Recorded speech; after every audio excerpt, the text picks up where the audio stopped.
Halo para kaum rebahan, gimana kabarnya? Semoga kalian tetap sehat dan tetap kece. Dan yang terpenting semoga dompet kalian tetap tebal ya. Di video kali ini saya akan merangkum sebuah film yang berjudul If I Am Not There yang dirilis tahun 2010. Film ini berdasarkan kisah nyata seorang guru cantik yang menjadi korban konflik antara etnis Bosnia dan Serbia yang berlangsung pada tahun 1992 sampai dengan 1995. Daripada banyak bacot di awal, langsung saja pasangan handsfree, nyalakan wifi, dan jagalah si Uhti jangan sampai pindah ke lain hati.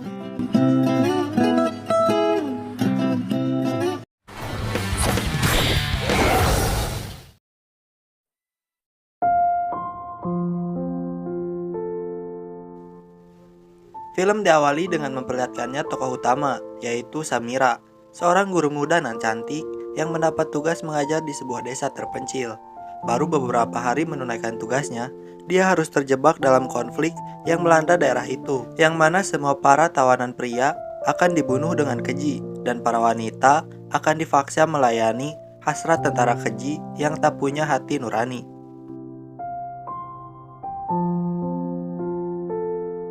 Kejadian mengenaskan itu berawal dari ibu kota negara Bosnia dan Herzegovina yang bernama Sarajevo, tempat gadis cantik bernama Samira lahir dan dibesarkan. Hari itu Samira pamit pada keluarganya untuk pergi ke Srebrenica, desa terpencil di mana ia akan mengajar sebagai guru di sana.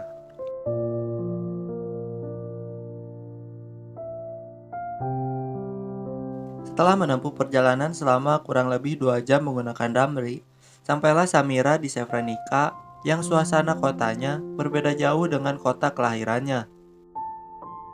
Kemudian, kita akan diajak traveling oleh Samira menuju tempat-tempat di mana dia akan beraktivitas selama beberapa bulan ke depan. Mulai dari sekolah dasar tempat ia nanti mengajar, sampai dengan tempat tinggal yang berupa kos-kosan minimalis yang kisaran harga 500.000. Setelah melewati hari pertamanya sebagai guru di sana, Samira menyempatkan waktu untuk bermain-main dengan muridnya di sebuah bukit. Perasaan tak enak pun langsung menyelimuti hatinya ketika dia melihat asap disertai suara-suara letusan yang berasal dari desa tetangga. Samira pun mencoba menelpon keluarganya. Karena teleponnya tak kunjung diangkat, akhirnya Samira berinisiatif menulis surat untuk keluarganya. Pagi itu dia terbangun oleh suara berisik dari luar. Mau tak mau memaksa Samira untuk tetap terjaga. Yang mana di luar sana terdapat pemandangan pria-pria bersenjata yang menodongkan pistolnya kepada warga. Dengan ketakutan, Samira pun segera bersiap-siap menyambut kedatangan tamu yang tak diundang. Lalu tak lama dari balik pintu rumah muncullah seorang pria berambut panjang yang memaksanya untuk keluar dan berkumpul dengan penduduk desa lainnya.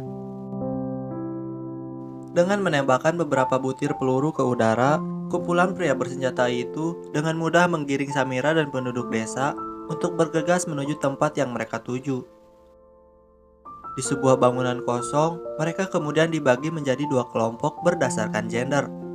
Para wanita tetap di dalam bangunan, sedangkan para pria disuruh keluar. Dan itu adalah momen terakhir para penduduk melihat suami-suami dan ayahnya. Karena faktanya, di luar para pria ditembaki satu persatu hingga wafat.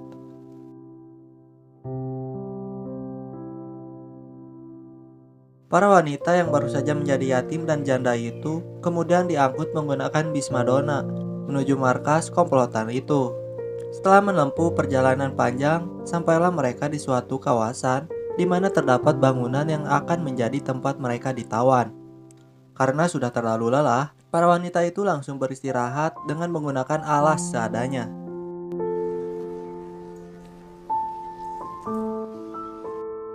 Keesokan paginya, mereka disuruh keluar bangunan untuk pipis dan mencuci muka secara bergantian.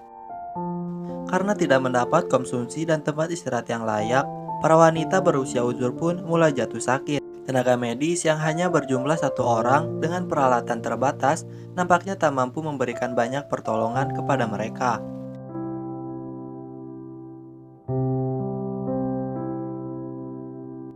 Lalu Samira melihat beberapa wanita muda dijemput paksa dan dipindahkan ke tempat lain.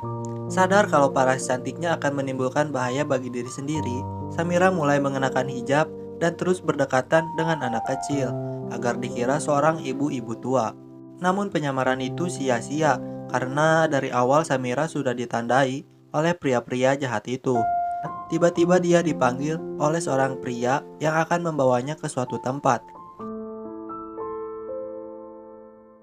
Di sebuah rumah kecil, Samira telah dinantikan kedatangannya oleh 3 orang pria yang terlihat mempunyai jabatan tinggi di antara komplotan itu. Oleh mereka Samira diawita paksa secara bergilir, lalu Samira dipukuli tanpa sebab. Padahal Samira nerima-nerima aja dan tidak menunjukkan perlawanan sama sekali. Sejak kejadian itu, Samira dipindahkan ke sebuah kamar bersama 1 gadis kecil dan 4 wanita lainnya. Meskipun mendapat konsumsi dan tempat yang lebih layak dari sebelumnya, tentunya mereka selalu merasa dagdikduk karena mereka tahu suatu saat nanti mereka akan dipaksa melayani hasrat para pria-pria itu lagi. Ketika memar di wajahnya sudah menghilang, Samira kembali dipanggil oleh seorang pria untuk dijadikan wanita penghibur.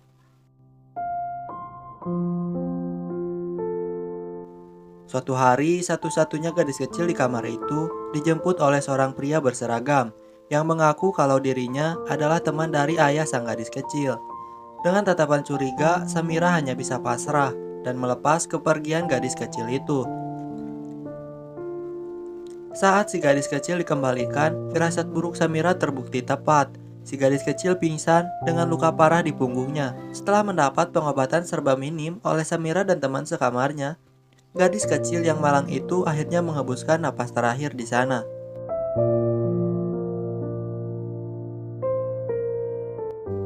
Samira yang merasa kehilangan, ia pun berencana untuk melakukan pemberontakan dengan caranya sendiri.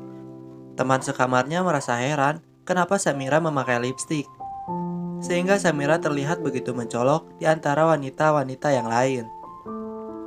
Rasa penasaran mereka akhirnya terjawab dengan dipanggilnya Samira ke ruangan pimpinan. Sang kapten pun tertarik dengan kecantikan Samira, sekaligus dia takjub dengan keberanian Samira yang nekat berdangdan, padahal sedang dalam tawanan.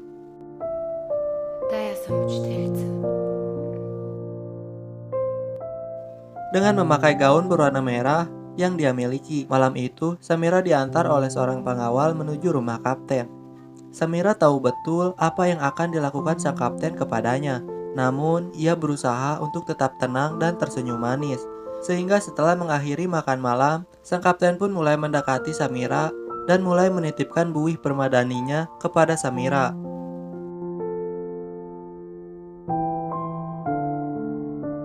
Kegiatan mereka itu terus berlanjut pada hari-hari selanjutnya, dan kini tiada lagi pria yang berani mengganggu Samira karena dia adalah milik kapten.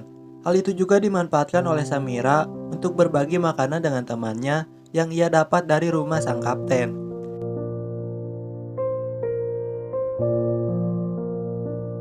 Rasa ketakutan mulai melanda penghuni kamar itu dikarenakan lewat jendela mereka bisa menyaksikan komplotan pria bersenjata mulai menggotong jasad dari dalam bangunan.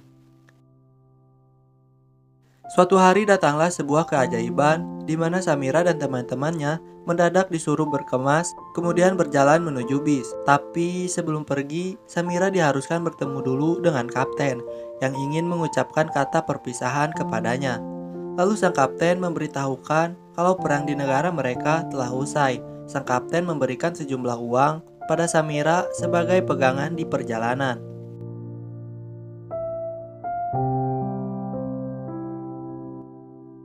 Selama ini Samira dan teman-temannya telah dijadikan tawanan oleh tentara Serbia yang menolak proklamasi negara Bosnia, ditambah lagi dengan perbedaan etnis, budaya, agama, dan lain-lain. Perang akhirnya meledak dan melenyapkan nyawa ribuan umat muslim di sana. Karena perjanjian Dayton pada tahun 1995, perang pun berakhir dan Samira beserta tawanan lainnya bisa pulang ke kampung halaman mereka masing-masing. Samira terlambat menyadari bahwa dia sedang mengandung bayi. akibat perbuatan jahat para tentara Serbia yang menawannya kemarin. Keinginan Samira untuk melakukan aborsi tidak mendapat persetujuan dari dokter kandungan yang menanganinya. Mau tidak mau, Samira harus berdamai dengan kondisinya dan melanjutkan kehamilannya yang tinggal beberapa bulan lagi. Seusai melahirkan, Samira berniat untuk membuang bayinya. Namun, setelah melihat betapa lucu bayi laki-lakinya itu, insting seorang ibu pun muncul dan mengurungkan niat untuk membuang bayinya. Samira pun akhirnya tersadar kalau anaknya itu tidak berdosa, meskipun terlahir dari sebuah perbuatan jahat. Lalu Samira pun memberikan ASI pertamanya sembari berlinang air mata, dan film pun tamat.